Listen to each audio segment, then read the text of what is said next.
right, so this is going to be our final panel for this stage. We're welcoming in Crypto Granny, Tone Vays, and Granite Crypto Academy. All right, so we'll be starting our panel right now, but I want to start off by introducing myself.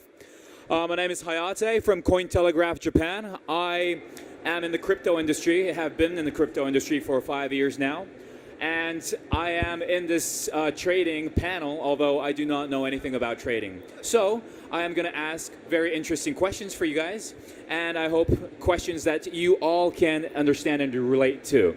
So without further ado, I'd like to introduce each of our panelists. Please start off by introducing yourselves and the relationship with trading. Thank you. So my name is Crypto Granny. The real name is Anita Kalergis. And my relationship with trading is that I am the target audience for this panel. Yes, I got exposed to cryptos in 2016. Crypto Granny was born 2018. I have been interviewing all the guys, also Tone, in 2018 in Malta, trying to understand, first of all, what all of this is about, cryptos and so on and so forth. But in order to understand what crypto stands for and how does all of this happen, yes, I downloaded a wallet. Yes, I have bought some cryptos. Yes, I have been trading those cryptos. I know what candles are, the red and the green, and I know that there is shorting and longing and all of this stuff, but I don't understand any of it. And I'm so happy we have this OG with us who will surely be able to answer all the questions. But it's extremely interesting, and someone like myself, elder, female, non-tech person, I'm dying to hear the information and understand, because the future is somewhere there, and not that much to become a millionaire, which everyone of course wants to be, but for the technology and for the excitement, and of course maybe to win some money. But that's the way it is. All right. Oh, wow, this is loud. This is great. Nice seeing you again. I think it's been a while, maybe here last year or back in Malta before COVID. And quick note about Cointelegraph. Long before they were in Japan, I was one of the original writers for Cointelegraph. Cointelegraph launched in March 2013. I was writing there as of June 2014, just 3 months after launch. And I had a whole series there about trading education. If you can still find that, it is still there. My auto profile was deleted recently for some reason, probably because it's too old. But I have like, I don't know, 20, 30 articles that teach people about trading on Cointelegraph from back in the day. I did not know. And yeah, my name is Tone Vays. I have a YouTube channel about trading and investing. I spent 10 years working on Wall Street. Then I quit that to be a trader. But this traveling and speaking at conferences was a lot of fun. I educate about Bitcoin as well. I host a 5-day financial retreat for traders and money managers, VCs. It's not really catered to the beginner trader, more intermediate to advanced, or people that are just looking to meet and network with other financial people. But yeah, happy to answer any questions in regards to trading, investing, whatever. So, hello, I'm Granite. I run one of the biggest crypto news agencies. I've been investing and trading since 2016. And yeah, so feel free to ask any questions. All right, great. So I've been living in Dubai for about 4 months, 6 months now. And, you know, when you live here, you feel that you want more and more money. Should a person like me who wants more and more money start trading? And if so, is it spot or derivatives, or where should I start? I mean, I really have never traded before in my life. Okay, so first of all, if you want to start, you need to start really low, and you have to understand that for the first 6 months to 1 year, you are going to lose. There's no shortcut to do a successful trading, especially from fake gurus on Instagram, on whatever. You need to follow people that have been in the market for at least for 5 years, but you have to understand, the first year you are going to lose. There's no magic button to click enter and take the money. It doesn't exist like that. One thing is for sure, when it comes to earning money, Bitcoin halving 4-year cycles has proven itself, and this is the first place that I will focus. The next halving is 2024. So after the halving, we see usually a 10x on Bitcoin's price minimum. So that's the first thing. I will study it. I will suggest you start studying Bitcoin halving, then move to daily, weekly, trending, monthly trading. Also, another good thing to invest, especially when you live in Dubai, there are many projects here on pre-sale before they launch, and usually most of them have successful path, and you can invest in the beginning, wait a couple of months, and do your research, talk with project developers, what are they going to do, and pre-sales are also a good way to earn money on crypto. All right, I'm going to add to that. I'm going to get you guys in on a little secret. Most traders, especially in the crypto space, make their money from referral links and selling trading education. So let's have my trading education course come up on the screen so you guys can all purchase it. No, but in reality, trading is it's a very risky profession. And it really is a profession. Before anyone starts trading, you need to learn and study. It's kind of like trying to be a professional poker player or a car racer, and unless you ease into it and you learn along the way and you practice a lot with not real money, it is very difficult, almost impossible to succeed. I do have trading courses, and I drop the price of those courses every single year, and probably within 2 years, it's all going to be free. And all this information can be found for free online, but thinking that you're going to get into trading and immediately make money, it's generally a dream. Most of the most successful traders that I know either studied directly with a successful mentor, not someone online and you don't know that their trades are good, someone you're sitting next to in person, or someone you're online with every day in video, or they took a lot of time to study on their own and spend a lot of time practicing with fake money, working out their strategies, or I should say, and they come from certain traditional jobs that are somewhat risky, and them getting into trading is not a change. So here's an example of a job. Back before all the computer stuff, some of the best traders were, say, like someone like firemen, where it's a high-risk profession to begin with. They work 3 to 4 days, 24-hour shifts, but then they have like 4 days in a row off. And they can use those 4 days to focus. They have the market. I used to try to sit there in my office during a meeting trading on my cell phone. It's a disaster. You will always lose.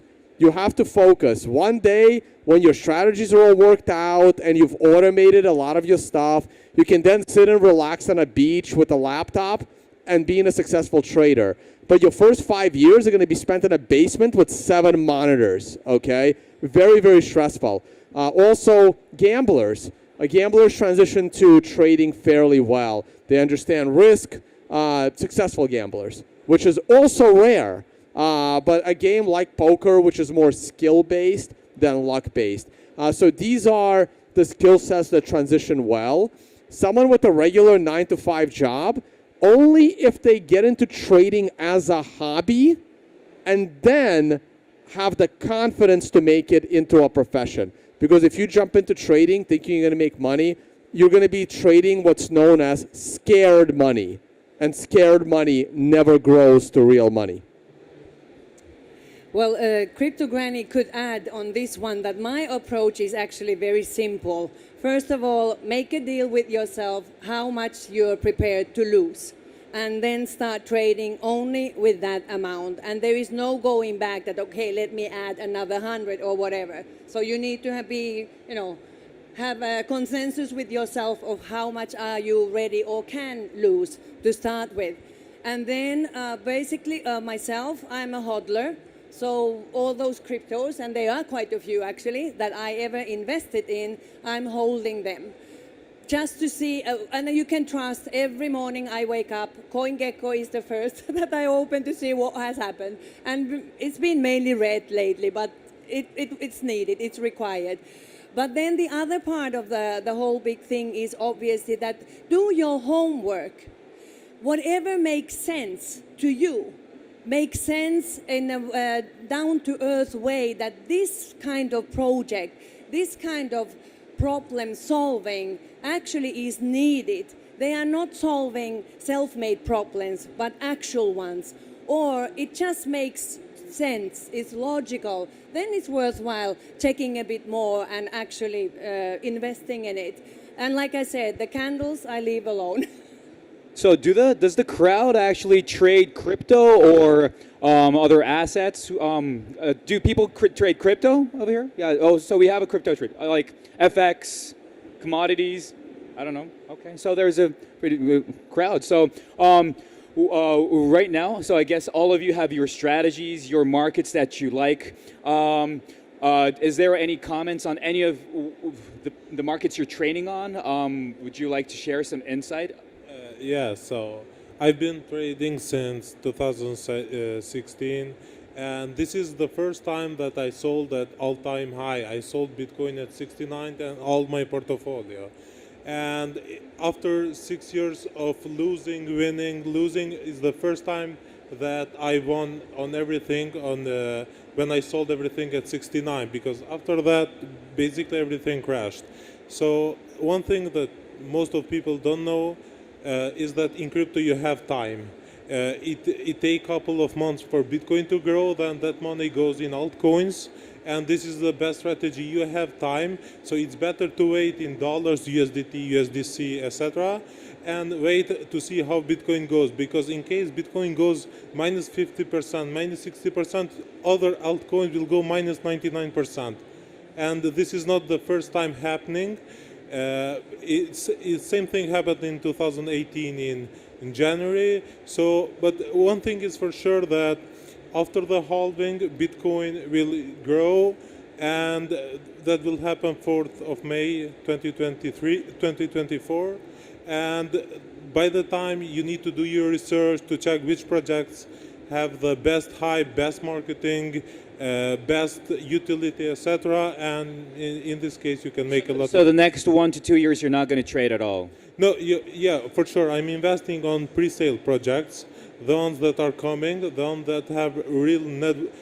I check their team, I check their development, I check their roadmap, what are they going to do. I interview them on our website, on my Twitter. We interview them, and like 80% of them are just bullshit, hype, nothing else. They just want to take something to earn something quick. But I'm focused on projects that have a real team and know what are they doing. Right now, for trading, I'm waiting for Bitcoin to go around 9K to 12K. 9K. Yeah, 9K. I sold everything at 69, so I'm waiting for 9K, and I believe that will happen around January and February, and then I'm going all in on Bitcoin and Ethereum and other good altcoins that we have. All right, great.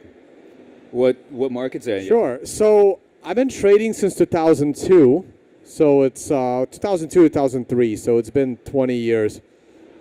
And so my favorite markets to trade are actually options on NASDAQ 100 stocks. They have the volatility, and I really like options. That was my specialty. In the crypto space, it's very, very different. So to me, trading altcoins is similar to trading penny stocks back in the day. And I personally don't do it. I would only trade Bitcoin versus the dollar, maybe the Ethereum versus the dollar pair. But Bitcoin, to me, is an investment grade asset. So I did not sell at 69, and I don't mind doing that. I actually didn't think we would fall this much from 69, so I was wrong on that one. We'll see if I'm wrong again, because I don't think we're going to go down to 9,000. I think the bull market is going to start sometime this quarter, and we may fall down to 16. Great news. That's great. Yeah. We may fall down to 14, 16. So there's basically, people confuse investing and trading. And you can do it with stocks as well, with tradable assets, let's say. Most people, when you say investing, you can invest in companies, you can invest in people, but you can also invest in bonds, you can invest in the index, S&P 500, you can invest in Bitcoin. To me, Bitcoin is an investment grade asset, so you can dollar cost average into it, but all the other cryptos, I don't see them as investment grade. I see them as speculative trades. Before Bitcoin even existed, I would trade stocks, I would hold them for 2 weeks to a month, and then people ask me, yeah, Tone, so you're holding company GBY, what do they do? I'm like, I don't even know what GBY stands for. I just saw the chart, and I traded the chart, because I'm a technical analyst as a trader. And Bitcoin has the liquidity to be able to spot some patterns. This was a lot easier when I started writing articles. If you go back to my 2014-15 articles, I was good. I was calling every single move. I think it's a lot harder now than then. And if you are going to trade the altcoin space, if you're not in these coordinated pump and dump Telegram groups, it's very hard to make money. But if you are in those groups, it's definitely some information ahead of time. So there's a lot of insider information in crypto that you need to follow to be successful, huh? Oh, 100%. The good news is that it's not illegal. Insider information, trading on insider information is something that only applies to the equity markets in the US mostly. Sorry, I think someone got charged at Coinbase. They did get charged at Coinbase, which is super strange. I'm still trying to figure that one out. How they got charged at Coinbase for that. And I used to run a law show on my channel, and I've just been too busy to do another episode because I think that Coinbase case, they can easily challenge that. I mean, it was definitely unethical. It definitely goes against Coinbase policies.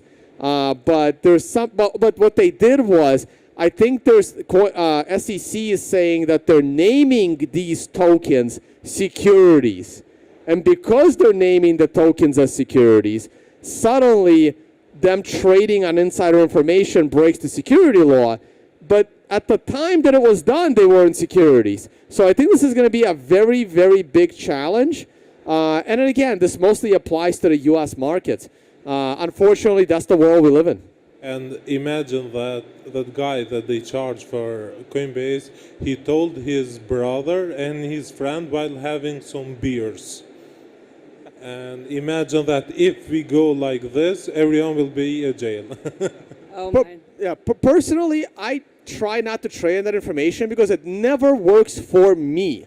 All the time someone has ever given me an insider tip, it has never worked out, right? So it's a joke. Somebody actually just like 2 weeks ago, someone said a joke like, you really want to stick to what you know. And the joke was people on a yacht, and they're about to go swimming, snorkeling, and the captain comes out and says, look, the fish here for snorkeling is incredible, but there are some sharks in these waters, but we have this amazing new technology. It's this whistle. So if you see a shark coming, you blow into the whistle, and the shark will swim away from you. And like everyone's like grabbing the whistle, and one guy is like, he's like about to go. He's like, you don't want the whistle? No, I don't need the whistle. Either the whistle won't work or the shark's gonna be deaf. Because that's basically what happens always to me on insider information. So I never do it.